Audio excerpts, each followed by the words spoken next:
இன்றைக்கி பிள்ளைங்களா good morning. இன்றைக்கி அம்மா வந்து பச்சை பட்டாணி இல்லை வெள்ளை பட்டாணி தான். இன்றைக்கி வெள்ளை பட்டாணியும் காலிஃப்ளவரும் போட்டு குருமா வைக்க போகிறேன். இட்லி சாதம் கோவக்காய் பொரியல் பண்ண போகிறேன். வாங்க வீடியோக்குள்ளே போகலாம். காப்பியை குடிச்சிட்டு கடை வேலையை பார்க்கலாம் பிள்ளைங்களா. இப்போ காலிஃப்ளவர் வரும். காலிஃப்ளவரில் கொஞ்சம் உப்பு கொஞ்சம் மஞ்சள் தூள் போட்டு வேக வச்சுக்கலாம். சும்மா சுடு தண்ணி போட்டால் பூச்சி இருக்கும்னு சொல்லுவாங்க. அதில் அந்த பூச்செல்லாம் வெளியே வந்துடும். இருந்ததுன்னா அரிஞ்சு போகும்போது இல்லை அந்த போட்டோம்னா கொஞ்சம் தைரியமாக வரும். கொதி வந்ததும் எடுத்து வடிகட்டிக்கலாம் தண்ணி.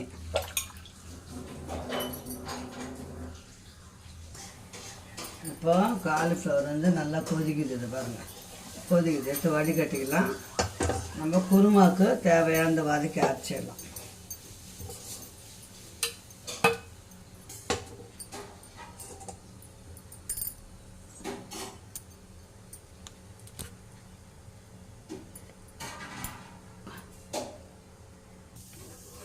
இப்போ குருமாவுக்கு தேங்காய் போட்டாச்சு.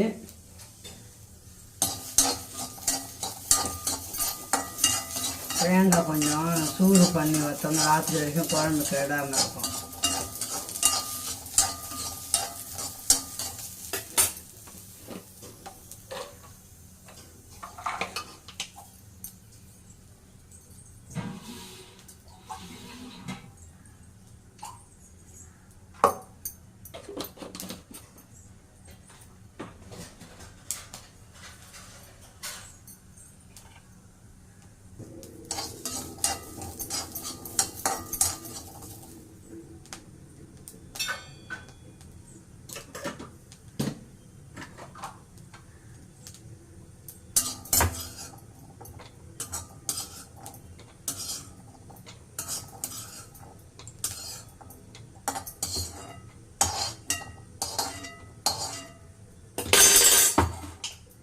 இப்போ ஒரு ஸ்பூன் கசகசா தான் இருக்குது.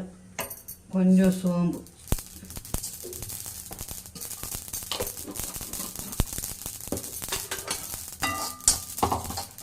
கொஞ்சம் வறுத்து போட்டோம்னா வாசனையாக இருக்கும்.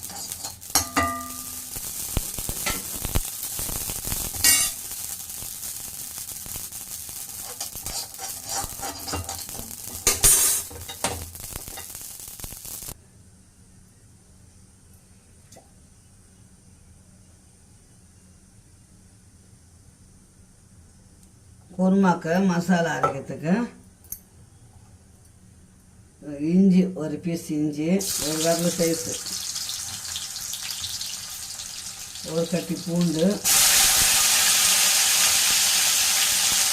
4 பச்சை மிளகாய்,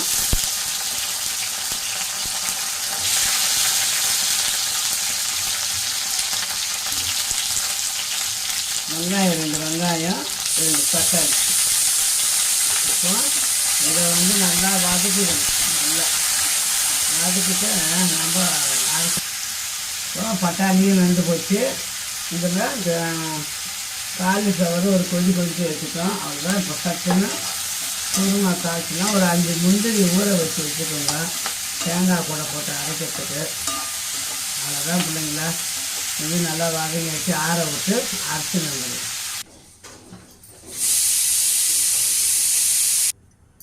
இப்போ பாத்திரம் போட்டாச்சு பிள்ளைங்களா. குழம்பு தாளிச்சிடலாம். பாருங்க, எண்ணெய் ஊற்றிக்கோங்க. ஒரு 50 கிராம் எண்ணெய் ஊற்றிக்கோங்க. அதெல்லாம் சோம்பு நம்ம கசகசா போட்டு அரைச்சிட்டோம். சோம்பு 2 வாசனைக்காக. இப்போ பட்டை கிராம்பு இது கல்பாசி போட்டாச்சு. நல்லா பொரியட்டும். இப்போ சோம்பு பட்டை கிராம்பு பொரிஞ்சிச்சு. கருவேப்பிலை போட்டுக்கலாம்.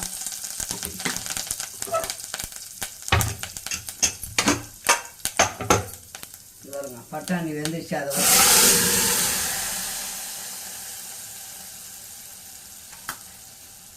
காலிஃப்ளவரையும் போட்டுக்கலாம்.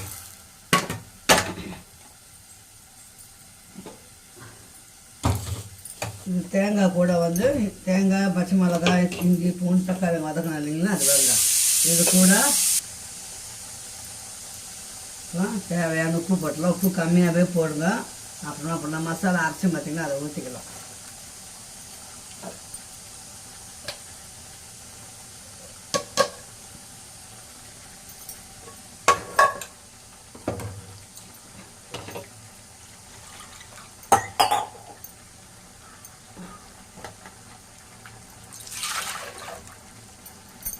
குருமாலாம் டக்குன்னு ஆகிடும் வேலை.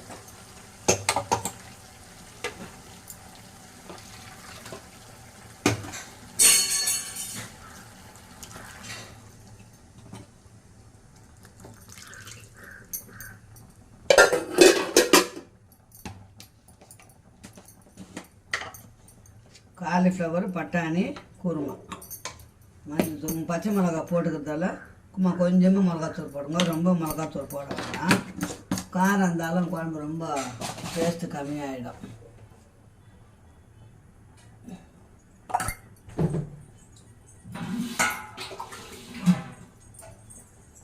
இப்போ நம்ம அந்த ஜாரை கழுவின்னு கொஞ்சம் தண்ணி ஊற்றி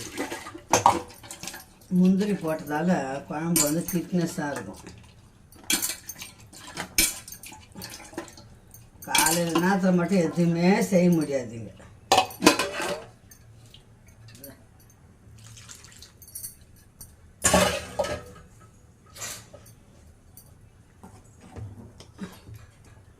கறி குழம்பு மாதிரி இருக்கும்.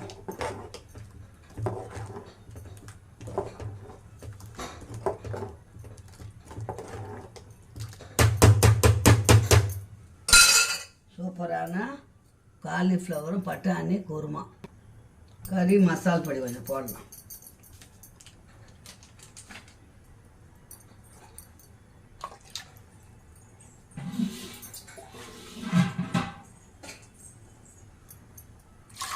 நல்லா கொதிக்கிட்டோம் பிள்ளைங்களா. கொதிச்சோன்னா குழம்பு எப்படி இதுன்னு பார்க்கலாம். காலிஃப்ளவர் பட்டாணி குருமா ரெடி ஆகிடுச்சு. கொத்தமல்லி கொஞ்சம் போட்டுக்கலாம். அதான் பிள்ளைங்களா 5 நிமிஷம் வேலை தான். அதை வதக்கி தாளிக்கிறது தான் ஈஸியாக முடிஞ்சிச்சு. பட்டாணி வேக வச்சுக்கணும், காலிஃப்ளவர் ஒரு ஆவியில் போட்டுடணும். அவ்வளோதான், குருமா ரெடி. அடுத்தது கோவக்காய் பொரியல் பண்ணிக்கலாம்.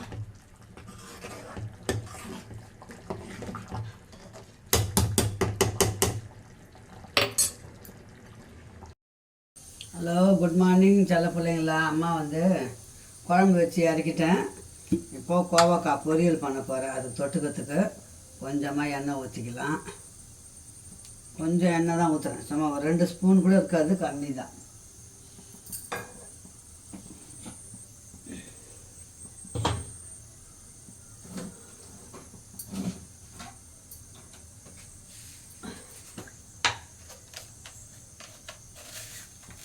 கொஞ்சம் கடுகு போட்டுக்கலாம்.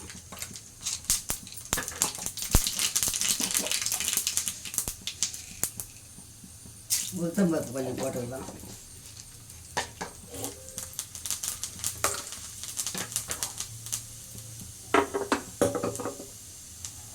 ஒரே ஒரு சின்ன வெங்காயம்.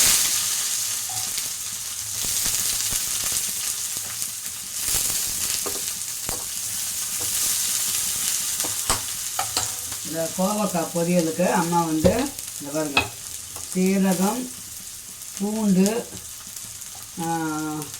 கருவேப்பிலை, சீரகம், பூண்டு, கருவேப்பிலை போட்டிருக்கேன்.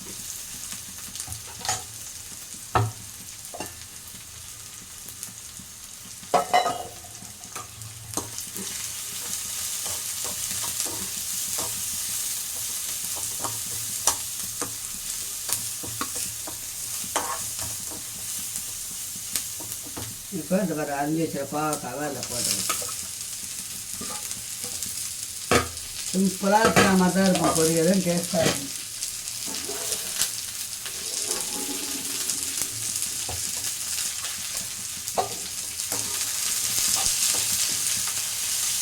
பொரியலுக்கு தண்ணி தான் ஊற்றக்கூடாது பிள்ளைங்களா. இந்த பாவக்காயிலே வந்து நீர் விடும். அப்படியே சுருவாக வச்சு வதங்கினா தான் டேஸ்ட்டு நல்லாயிருக்கும். தண்ணி ஊற்றக்கூடாது.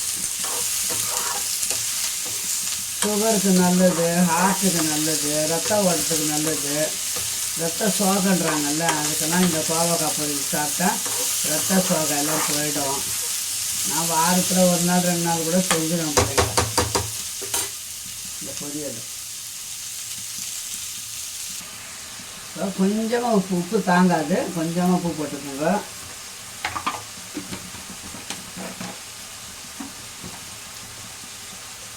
ஒரு சிட்டிகை மஞ்சள் பொடி, கொஞ்சோண்டு மிளகாத்தூள், அவ்வளோதான். கொஞ்சம் ஒரு அரை ஸ்பூன் மிளகாத்தூள்.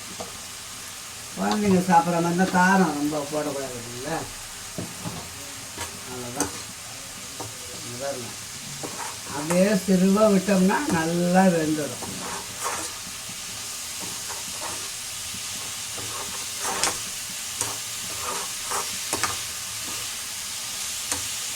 இந்த கருவேப்பிலை சீரகம் தட்டி போடுறோம்னா பூண்டு, அதுவே நல்லா வாசனையாக இருக்கும்.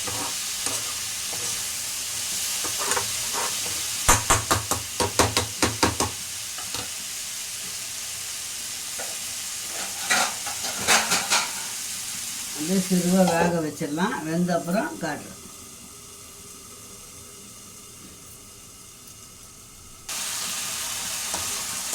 காய் இன்னும் கொஞ்சம் வேகணும் பிள்ளைங்களா. நான் கொஞ்சமாக தண்ணி தெளித்தேன், காய் வேகணும்ட்டு.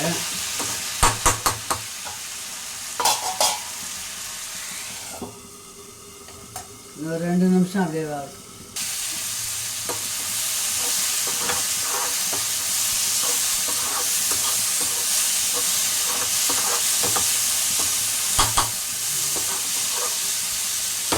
காலிஃப்ளவர் பச்சை பட்டாணி குழம்பு வச்சாச்சு, சாதம் வச்சாச்சு. அதுக்கு தொட்டுக்கிறதுக்கு பொரியல் பிள்ளைங்களா. கரண்ட்டு போயிடுச்சு, அதனால கொஞ்சம் லேட்டாக செஞ்சு உங்களுக்கு காட்டுறேன். இந்த வீடியோவை தொடர்ந்து தான் மீண்டும் ஒரு நல்ல வீடியோவில் சந்திக்கலாம். பாய் சொல்லுங்களா.